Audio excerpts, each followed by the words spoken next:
واش الخوت كي دايرين لاباس عليكم بخير. اليوم نقول لكم الطرق الممكنه اللي كاينه هنا في ايطاليا باش تصاوب بها الورق. اول حاجه واللي معروف على الجميع هو تسنى القانون ديال تسويه الاوضاع تفتح هنا في ايطاليا ساناتوري. ثاني حاجه هو الزواج بشي مرا عندها ناسيوناليتي، يا سواء ايطاليه يا سواء مغربيه عندها الورق عندها الجنسيه. الا كانت مغربيه ما عندهاش الجنسيه، ضروري خاصك تهود البلاد باش تزوجوا تماك وهي تطلع هنايا باش تدفع لك تجمع العائلي وتعاود تهبط. ثالث حاجه هي تدبر على كونطرا تعاود ترجع بها للبلاد وتدفع، فهمتي؟ تدفع تشوف واش تخرج لك الفيزا ولا لا. تو باش نقول تو زارك شوف تو شنو مكتب لك الله. الطريقه الاخرى عاوتاني كاين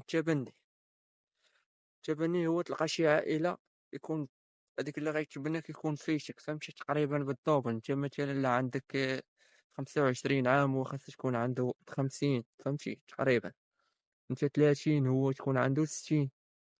عاوتاني كاين اللجوء، هذا خوتي ما كنصحش به، فهمتي؟ حيت ما بقاش كيتعطى اللجوء الانساني للمغاربه، ولاش كتعطاك الحمايه الخاصه، ولا على حساب القصه اللي غتعاود في المحكمه، والقاضي هو اللي غيحدد اش من اللجوء غيعطيك، فهمتي؟ المهم بنادم يقاد وراقي بالطريقه الصحيحه اللي ما يكون فيها لا مشكل لا والو.